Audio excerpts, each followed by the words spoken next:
They dragged her into the great hall by the wrists, and she did not make a sound. The two guards on either side of her were twice her size, and they walked too fast on purpose, the way men do when they want a small woman to stumble for the entertainment of the court. She did not stumble. She kept her chin level and her eyes forward, and let her bare feet find the stone between the rushes. Blood from a split lip had dried at the corner of her mouth. She had not wiped it away. The guards threw her down at the foot of the carved wolf throne, and the chains at her wrists rang once against the flagstones, and the great hall, which a moment before had been roaring with the business of a king's morning court, went quiet. Halvar of the Iron Reach, Alpha King of the Northern Marches, had been listening to a grain dispute. He stopped listening. His wolf moved first. It always did. A low pull behind his sternum, sudden and silent, like a hand closing on the back of his neck. He had felt that pull twice in his life. Once when his father died, and once on the morning the hollow ledger had begun to thin. He had not felt it like this. This was not loss. This was a tension. He set his goblet down on the arm of the throne with great care, because if he had set it down quickly, he would have broken it. "What is the charge?" His voice did not rise. It did not have to. 3 centuries of granite halls had been built to carry it. The mistress of the pantry, Lady Island of the Cold River Hold, glided forward from the petitioner's line in a gown the colour of spoiled wine. She had been waiting all morning for this moment, and her smile said so. "Theft, Your Grace," she said, and inclined her head with the sort of courtesy that was a small ceremonial knife. "From the royal stores. Caught at dawn with the door of the under-kitchens open behind her and her arms full. The guards have already sworn to it. By pack law, the punishment is the loss of the offending hand." A murmur ran the length of the hall. Halvar did not look at Island. He was looking at the woman on the floor. She was thin in the way of someone who had been thin for a long time. Her hair was the colour of wet birch bark, bound back in a braid that had come loose at the temple. She wore a servant's brown wool, mended at the elbow by a hand that had not had time to do it well. She was 22 winters at most, and she had the stillness of a woman 3 times that age. She was not afraid of him. That, more than the pull behind his sternum, was what stopped Halvar's breath. He had been the Alpha King for 4 years. He had inherited a kingdom in famine and a curse he could not name. Every petitioner who knelt at his throne knelt with their eyes on the floor, because to meet a king's gaze without permission was a death some alphas chose to give. She was kneeling because the guards had put her there. Her eyes were on him. "Stand up," he said. She stood, slowly. The chains slid down her forearms. "Your name?" "Linnea, Your Grace. Of no house." "Of no house," he repeated, as if testing the shape of the lie. "And what did you take from my stores, Linnea of no house?" "Bread," she said. 6 loaves, a wheel of hard cheese, a jar of bone broth from the long shelf, 2 strings of dried apple."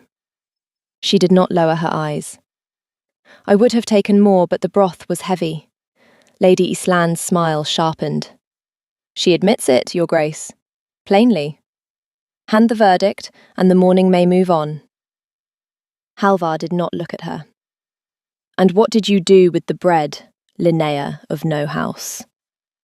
The hall went very, very still. It was not the question Island had prepared for. It was not the question anyone had prepared for. The accused did not, as a rule, get asked what they had done with the stolen goods. The accused got asked whether they were guilty, and then they were marked, and then the court moved on to the next dispute. Linnea looked at him for one long heartbeat, and Halvar saw, in that heartbeat, that she was deciding whether to lie. She decided not to. "I fed it to your pups, Your Grace," she said. "The orphan war pups in the lower levy. The ones whose mothers died in the wasting last winter. There are 19 of them in the hollow quarter. They had not eaten in 4 days. A sound went through the hall that was not a murmur. It was something more silent than that. The sound of 300 wolves remembering at the same instant that there were 19 orphan pups in the lower levee, and nobody had spoken of them in any council Halvar had sat through. Halvar's hand on the goblet did not tremble. He had not allowed his hand to tremble in front of court for 4 years, and he was not going to start. But something behind his ribs trembled, and his wolf, which he had thought fully muzzled by exhaustion, lifted its head and looked at the woman on the flagstones with an attention that bordered on devotion. 4 days, he said. 4 days, Your Grace. And the under kitchens were open. The bolt was drawn, Your Grace. I did not break the door. He turned his head slowly toward Island. The mistress of the pantry's smile had gone glassy. Your Grace, the under kitchens are kept under bolt by my own steward. If she found them open, it was because she— You will not speak, Halvar said, until I ask you to. The hall held its breath. Island's painted mouth closed. He came down off the throne. It was not the way kings descended from thrones. Kings descended slowly, ceremonially, with attendants. Halvar walked down the 7 steps the way a man walks across his own kitchen, and he stopped 2 paces from Linnea, and he looked at her face. She still did not look away. He had not been looked at in 4 years. He had been bowed to, knelt to, presented to, killed for, but not looked at. He felt the look behind his sternum, the way another man might feel a knife. It did not hurt. That was the strange thing. It did not hurt at all. The charge of theft against this woman is dismissed, he said. Eland made a sound. It was very small. Halvar ignored her. She is charged instead with a single new offence, he said. Failure to bring news of starving pups to her king. The penalty for this offence is that she will return tomorrow at dawn and report to me directly on every other thing my court has failed to tell me. She will eat at my table while she does it. She will not be touched by my guards, by my stewards, or by any wolf in this hall, on pain of my personal displeasure. Have I been clear? There was no answer. No one had ever needed to answer that question. Have I been clear? Yes, Your Grace, said the captain of the guard, and the words ran the length of the hall like a rope being hauled tight. Halvar looked at Linnea 1 moment longer. Strike her chains. The smith was sent for. The chains came off. Linnea rubbed her wrists once, slowly, and the bruising under the iron was older than this morning. He saw it. He filed it away. He turned, and he went back up the 7 steps to his throne, and he did not look at Islander as he passed her. He did not need to. The whole hall had seen the angle of his shoulders. He sat. He picked up the goblet. Continue the morning's business, he said. We were on a grain dispute. The grain dispute resumed. Linnea was led from the hall, not by guards, but by an old serving woman who had been weeping silently into her apron for reasons no one had asked her to explain. Halvar listened to a man complain about boundary stones for a quarter of an hour, and he did not hear a word of it, and the pull behind his sternum did not loosen. And somewhere in the deep keep, in a room only 3 living wolves had ever entered, the hollow ledger lay open on its lectern, and a name that had been there yesterday was not there any more. He did not yet know whose. The burdened crown was not a phrase Halvar used aloud. It was the phrase he used in his own skull, in the hour before sleep, when the size of what he had inherited pressed on his ribs. His father had died at the height of a famine that was supposed to be ending. The famine had not ended. It had thinned, deceptively, the way ice thins on a pond before it kills you. Halvar had taken the throne at 26 and inherited three things: a treasury more strained than the council admitted, a frontier where the Eastern Pax had begun testing his borders, and a curse that no archive could name. Wolves were dying in their sleep.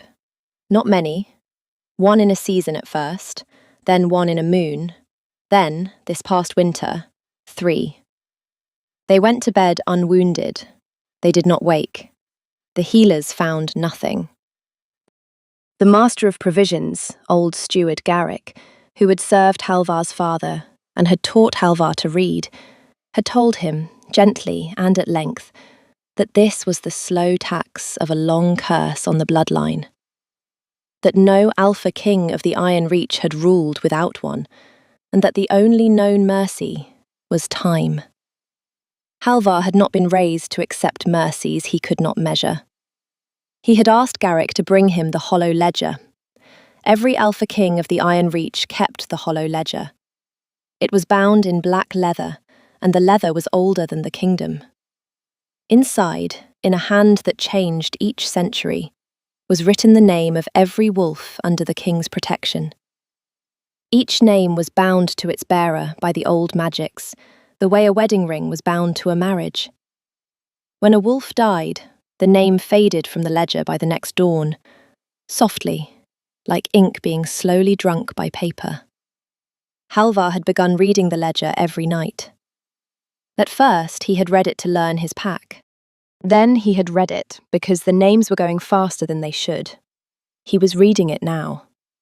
The lectern stood in his private library, 3 turns of stair below the throne hall, in a chamber whose only key hung on a chain around his throat.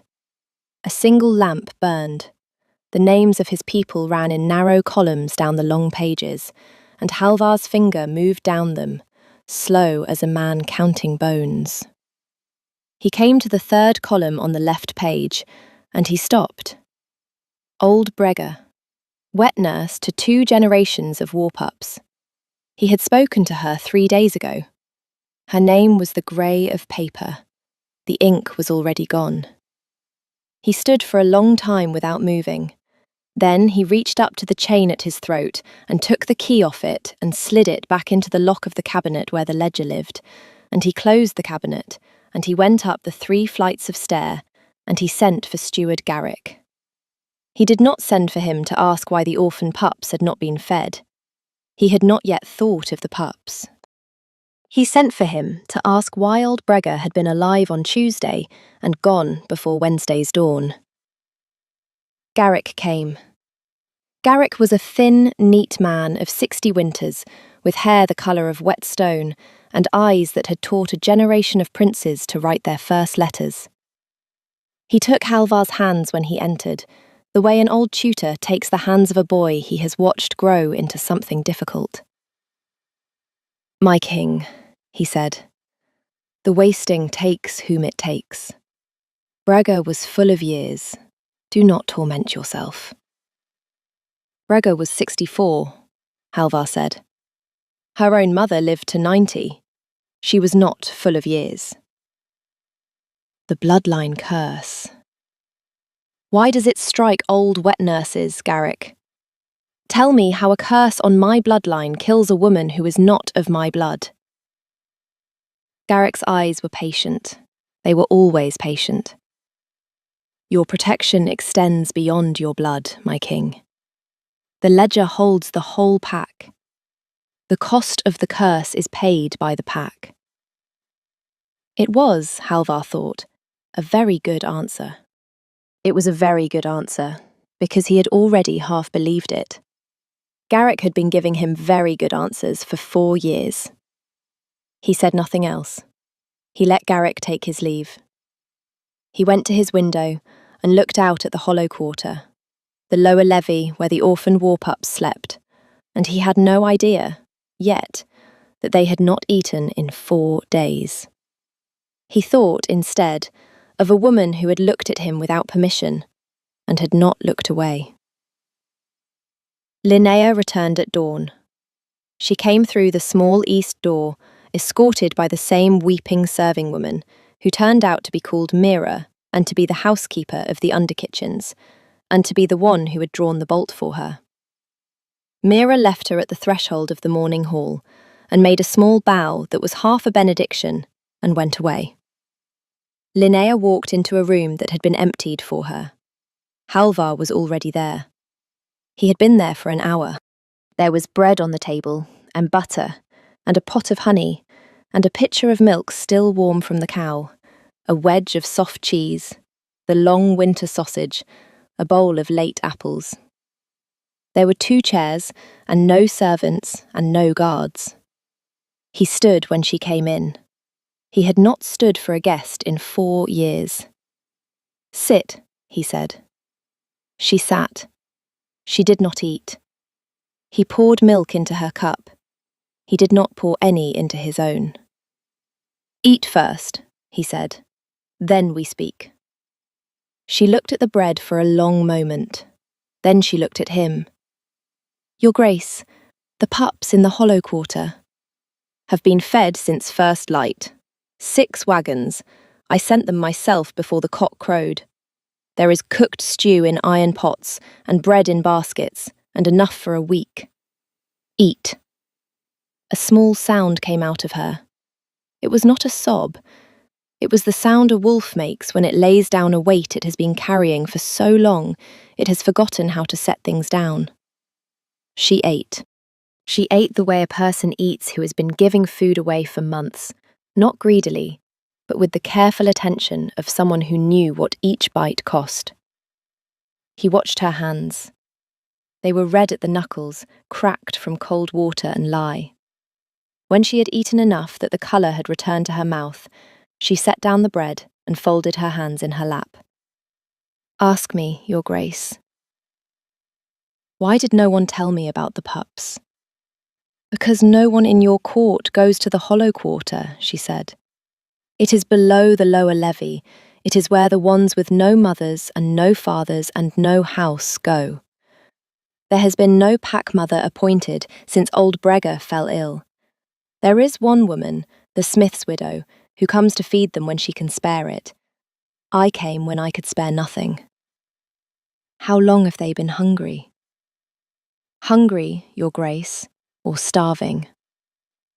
The pull behind his sternum tightened. "Both. Hungry since the harvest, starving since the first frost." Halvar set his hand flat on the table. He did not speak for a long moment.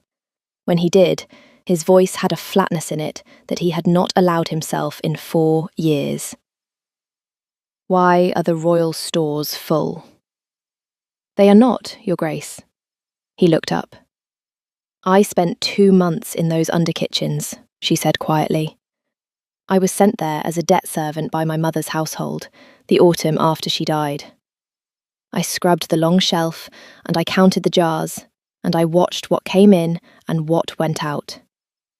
The stores you have been told are full of what is not food. The grain bins are weighted with chaff. The salt meat barrels are stacked 3 deep at the front and 1 deep behind. The wheels of cheese on the high shelf are wax. I have seen the steward order the inventory rolls written in fresh ink each new moon." "Which steward?"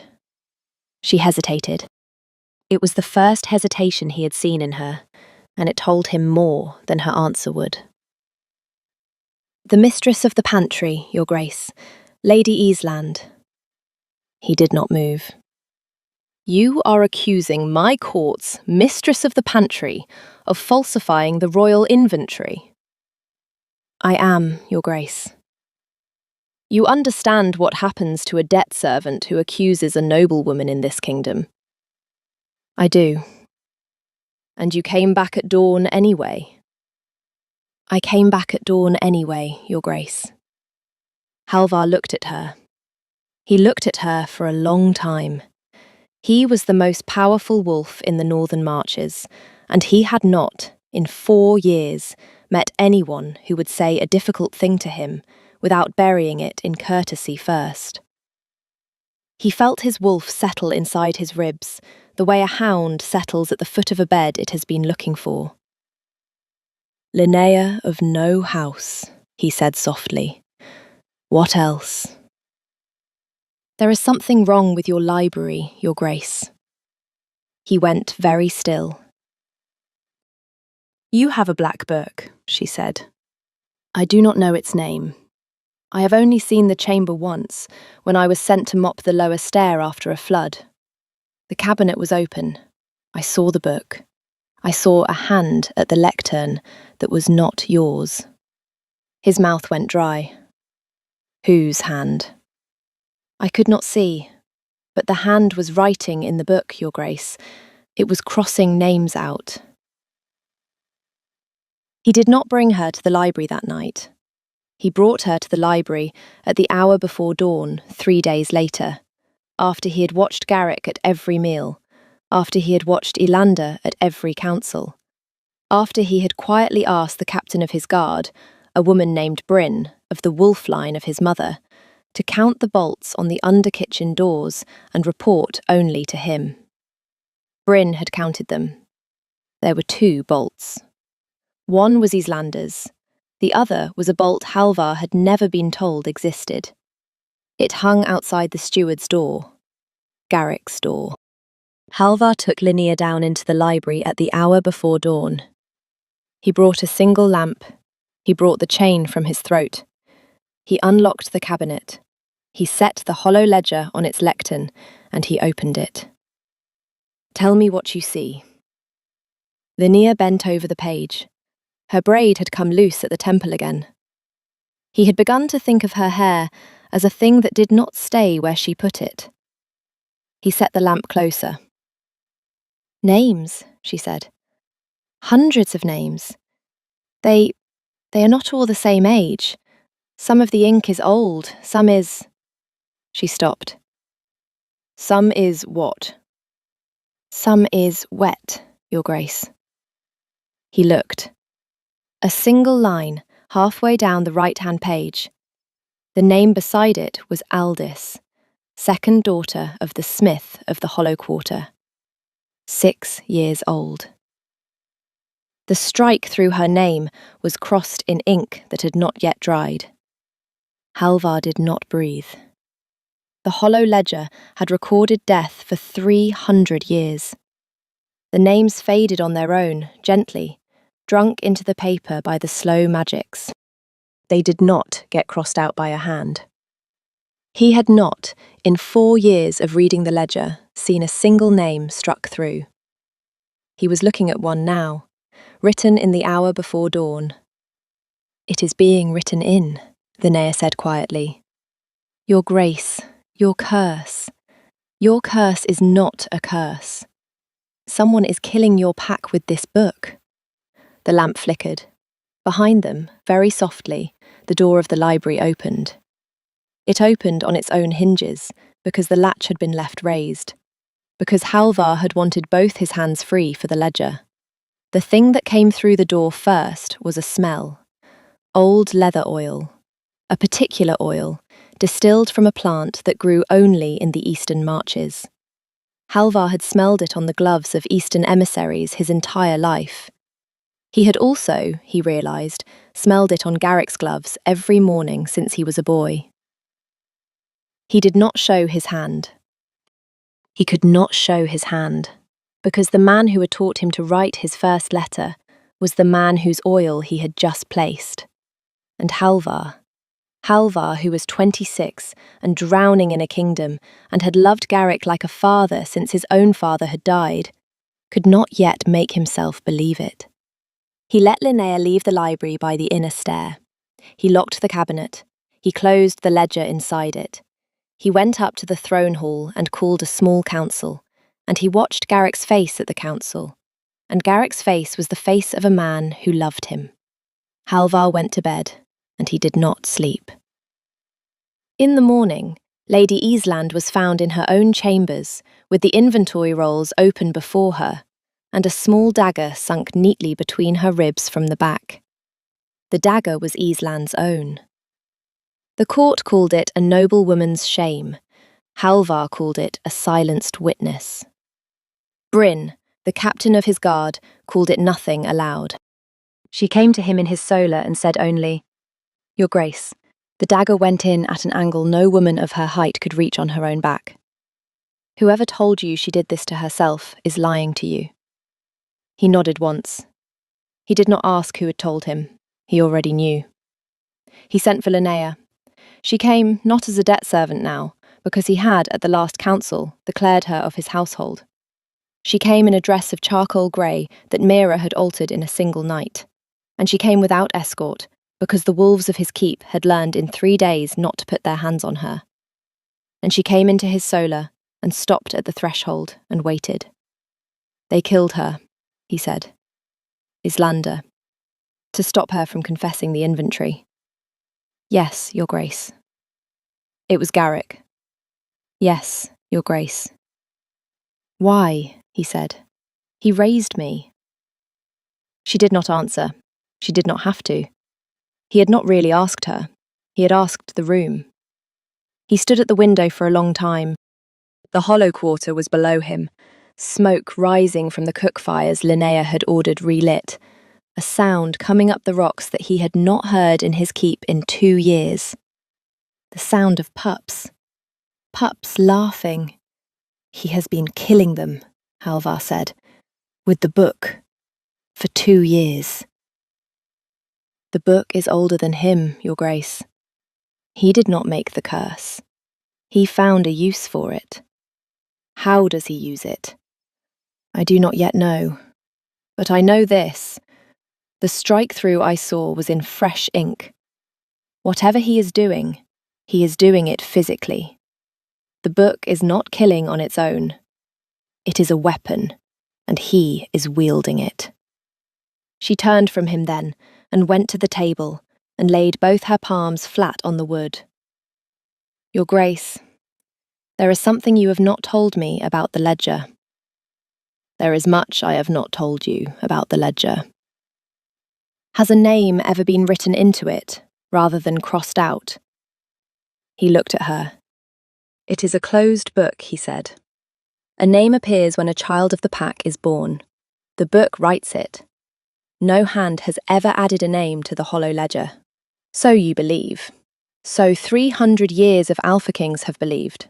"Your Grace," she said, "if a name can be struck out by a hand, then a name can be written in by a hand.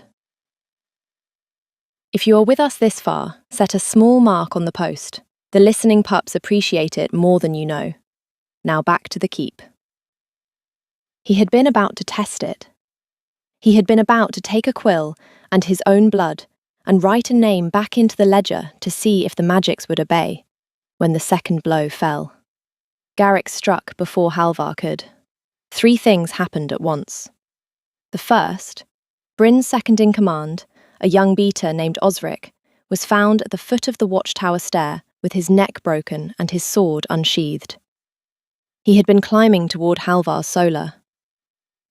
Bryn knelt by the body for a long time and did not weep.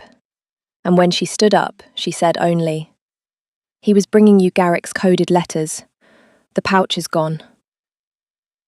The second, a rider came in from the east border, half dead in the saddle, with the report that 3 eastern war parties had crossed the river in the night.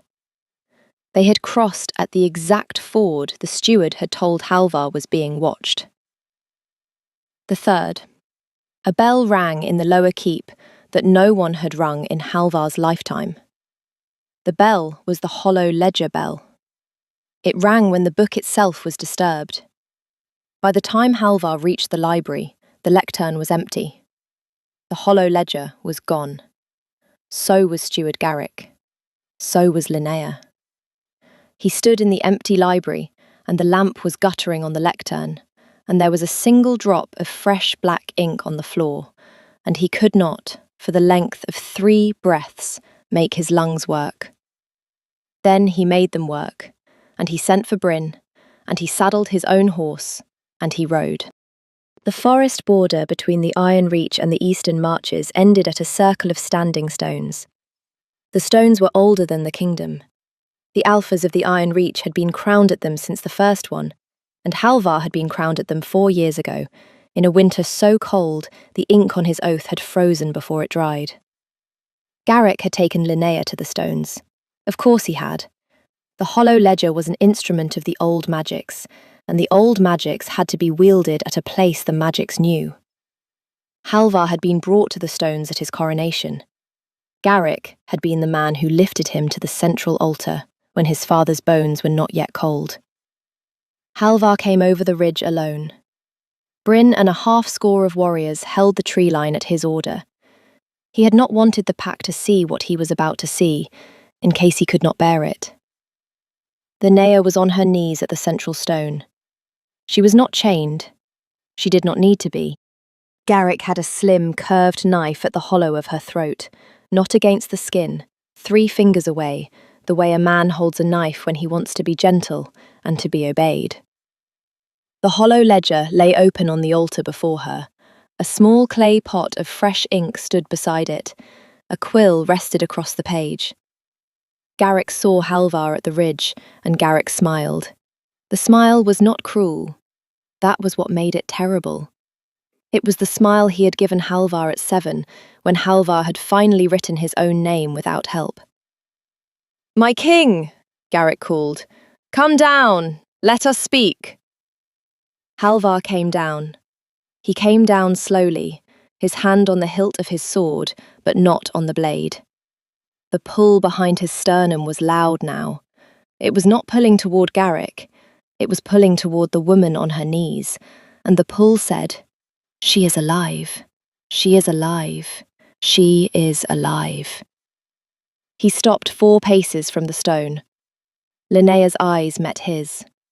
She was not afraid. She was angry. He had not seen her angry yet. He filed the look away, in the place behind his ribs, where he kept the things he meant to live for. "Why?" Halvar said. Garrick tilted his head. "Why what, my king? Be specific. There has been so much." "Why my pack?" Garrick's smile did not move. "Because your pack was the cost. Because the wasting kept you afraid. Because a king who is afraid leans on his teachers. Because a king who leans on his teachers does not look east. You serve the eastern packs. I serve a future, Halvar. Yours was not it. You raised me." "I did. And you grew kind. And kind kings lose kingdoms. I tried to harden you. I tried, my king. 2 years of small mercies, old wet nurses, smiths' daughters, men who would not have lived another decade, to teach you that power costs. You did not learn. You sent 6 wagons to the Hollow Quarter at dawn for a thieving girl. You tipped your own scales for a thieving girl. You forced my hand."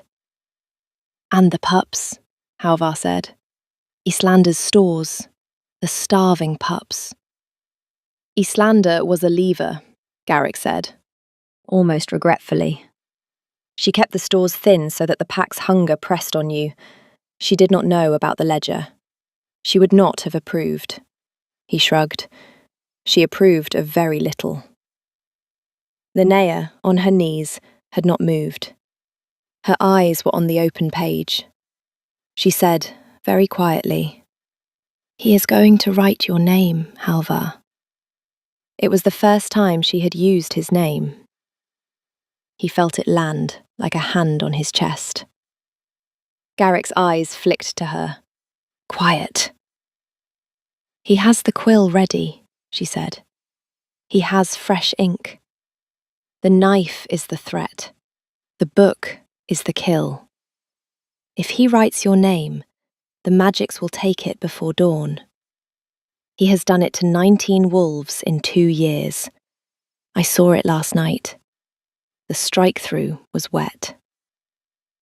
Garrick smiled again. "The clever girl. I will miss her." He drew the knife back from her throat to write. That was his mistake. Linnea moved. She did not go for Garrick. She went for the book.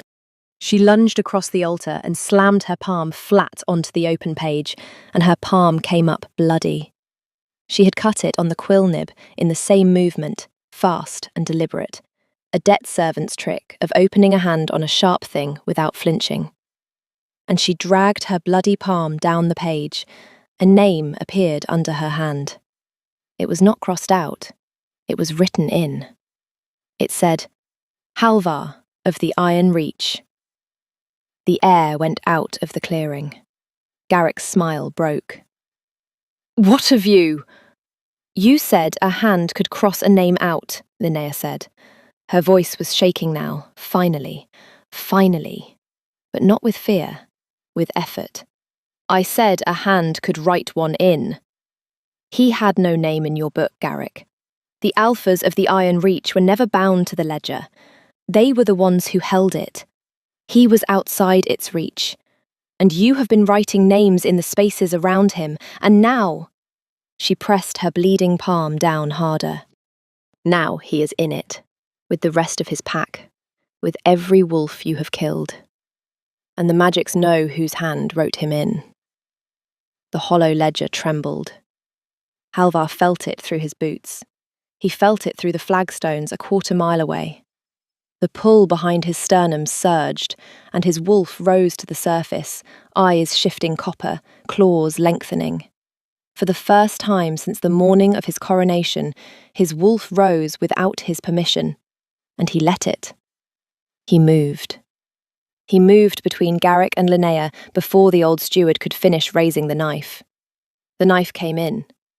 Halvar took it on the forearm, deliberately, because he wanted it out of Garrick's hand and away from Linnea's throat. The blade slid along his bone and stopped at the elbow. He closed his hand around Garrick's wrist and broke it. Garrick screamed. It was a small sound, and an old man's sound, and it broke something in Halvar that he had not known was still whole. Linnea was speaking to the book. Halvar did not understand the words. They were old. Older than Garrick, older than the kingdom, older than the stones. And he understood, in a flash of cold knowing, that Linnea of No House was not of no house at all. That the smith's widow who had fed her, the mother whose household had sent her into debt service, the brown wool and the cracked hands, had hidden something that had been waiting for this hour. Frost was crawling up her arm. It was crawling from her bloody palm, up her wrist, up the inside of her elbow, white as bone. Her breath was coming short. The cost, the curse, the magics, the binding that had let Garrick kill was fighting to survive. It was trying to take her with it. She did not let go of the page. Linnea, Halvar said, and his voice cracked. Hold him, she said. Just hold him. The book is choosing. The frost reached her shoulder. She made a sound that was almost a laugh, almost a sob. The sound of a woman who had carried hunger for a year, and was carrying this too, and would not put it down. Halvar held Garrick by the broken wrist and could not look away from her. The hollow ledger flared, every name in it lit briefly like a candle catching. The struck-through names, 19 of them, burned brightest. And then the strikes themselves burned away, the lines crossing out the names dissolving into smoke. The names underneath stood whole again. Paper, not living wolves. He understood that. The dead would not return. But the curse that had killed them was unwriting itself. And under Halvar's bloodied name, written in Linnea's hand, a second line appeared on its own. Linnea of the Old Hearth, her real house. She fell. Halvar caught her before her shoulder struck the altar. Her palm was still on the page. The frost was already retreating, already pulling back down her arm, the cost paid and accepted. Behind them, Bryn and her warriors broke from the tree line, and they took Garrick, gently, almost reverently, the way you take a man who has been a teacher, and they bound him at the wrists, and they did not meet his eyes. The hollow ledger lay open on the altar between Halvar and the woman in his arms. It was no longer hollow. If you have been with us through this, leave a single word in the comments. The name of one wolf you would write back into a book. We will read them. Now, the last of it. He did not kiss her at the altar. He carried her down from the stones and back through the forest and into his keep, and he set her in the morning hall on a couch that had not held a person in 4 years, and he sent the healers, only the healers, and he stood at the door of the chamber until Mira told him for the 3rd time that the woman would live. And only then did he sit down on the floor of the corridor outside her door and put his head in his hands and breathe. Garrick was held in a stone room 3 floors below the throne hall. Bryn sat outside it. Halvar would speak to him. Eventually. Not yet. The court that had watched a thieving girl be dragged in by the wrists 9 days ago, gathered in the great hall in the hour after dusk. It gathered because Halvar had ordered it to. It gathered because rumour had come down from the standing stones the way rumour always came down from those stones, which is to say faster than any rider. He stepped down from the throne for the 2nd time in 9 days. He walked to the hearth in the council hall, the great hearth that had burned for 3 centuries and had been burning lower every season for 2 years. The hearth that nobody but Halvar had noticed was dying, and he held out his hand. Linnea, who should not have been on her feet, stood at his side. She had insisted. She put her bandaged palm on his. The hearth flared. It did not flare gently. It roared. 3 centuries of low-banking flame surged up to the chimney mouth and held, full and golden, the way it was said to have burned in the day of the first king. The court fell to its knees as one wolf, not because they had been ordered to, but because something in their wolves had fallen first. Halvar looked out over the hall. "My pack," he said. "I have been failed. I have failed you. The man who taught me to read taught me also not to look east, and not to look down, and not to count the names of my own dead. He will be tried. He will not be killed today, because vengeance kills the wrong things first. He will be tried before all of you, and we will hear what was done in the dark." He did not raise his voice. He did not have to. Lady Islan's stores were emptied to break us. The orphan war pups of the Hollow Quarter were starved to break us. Old Bregga was killed to break us. Aldis, the smith's daughter, 6 years old, was killed 2 nights ago to break us. 18 others before her. I name them tonight. Bryn will read the names. I will read the names. Every house in this hall will read a name. We will not let those names be hollow again. He turned. He looked at the woman beside him. She was still very pale. Her braid had come loose at the temple. Her bandaged hand was warm in his.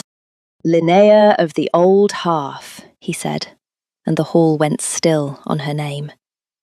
"Saw what I did not see. Asked what I did not ask. Came back at dawn when no one in this hall had the courage to come back at all. She broke a curse that has eaten my people for 2 years. She wrote my name into a book that no king of my line has ever been written into. She is not a debt servant. She is not a thieving girl. She is, by my word and my wolf, and the hearth that has just spoken for itself, the Luna of the Iron Reach. If any wolf in this hall wishes to challenge that, you may step forward now." No wolf stepped forward. He turned to her. His hand shook once. He did not hide it. "If you will have me," he said, low, "knowing what I am, knowing what I have failed, knowing that you owe me nothing. If you walk away, I will accept it. If you stay, I will spend what is left of my life trying to deserve the morning you walked back through my door." She looked at him. Her eyes were the steadiest thing in the hall. "I came back at dawn," she said softly, "because I had already decided." He bent his head. She rose to meet him. The kiss was short, and what broke open inside him was the 4-year weight of a crown that had finally found a second pair of hands. The court did not look away. The court cheered, and the cheer rolled like a wave up the stone walls, and the hearth at their backs roared. 3 months later, the hearth still burned at full height. The hollow ledger had a new chamber and a new keeper and a new law. Any name added or struck except by the slow magics was a death crime, on a king's word, witnessed by the Queen. Steward Garrick had been tried in open court and exiled north, beyond the white pines, where the cold did its own slow work. The Eastern Pax, having lost their hand at the Iron Reach's throat, had pulled back from the river and signed a hard peace that Bryn's company had drafted in her own hand. The Master of Provisions chair was empty by decree until the council found a steward who had no oil on his gloves. Lady Islan's house had been quietly absorbed into the old hearth. Her younger sister took the small estate and ran it with a clean ledger. The orphan war pups of the Hollow Quarter had a pack mother now, a fierce, small woman named Mira, who had once drawn a bolt for a thieving girl, and who had been given the title in the same ceremony at which a Luna had been crowned. The pups, full-bellied and loud, slept in a long hall that had been a granary in the time of Halvar's grandfather, and was a nursery now. Linnea read them their names from a small book of her own at every dusk. None of them had ever lost a name in their sleep. None ever would. A letter came up from the south, in the 2nd month, from the household that had once sent a debt servant into the under-kitchens of the Iron Reach. It was an apology, of a sort. It ran 2 pages. It grovelled. It begged consideration. It addressed her as Your Grace, which she was, and as Lady, which she was, and as Linnea, which she had always been. She read it once. She set it on the hearth. She did not, in the end, burn it. She put it in a drawer. That night, Halvar found her at the great hearth in the council hall, alone, her hand at the small of her back where the scar from Garrick's knife was healing slowly. He came up behind her and did not touch her. He stood at the regulation 3 paces and waited until she turned. "Tell me a thing," he said. "I have wondered." "Anything." "That morning, at my throne, when you told me what you had done with the bread. You decided whether to lie. I saw it. Why did you choose the truth?" She thought for a moment. "Because you asked," she said. "No king had asked in 4 years what I had done with the bread. You asked. I thought if I lied to a king who asked, I would deserve to lose the hand." He let out a slow breath. He looked at the hearth. It burned full and gold. "Linnea of the old hearth," he said. "Halvar of the Iron Reach. Stay." "I came back at dawn," she said. "I am not going anywhere." The fire popped once, gently, in the long hush of the hall, and somewhere below them, in the lower levee, 19 war pups slept, full-bellied, named, and held. If this story moved you, leave a comment with the name of one wolf you would have written back into the book. Tell us where you are listening from tonight. And if you want more stories like this one, subscribe. There is another one waiting at the next dusk, and you should not have to find it alone.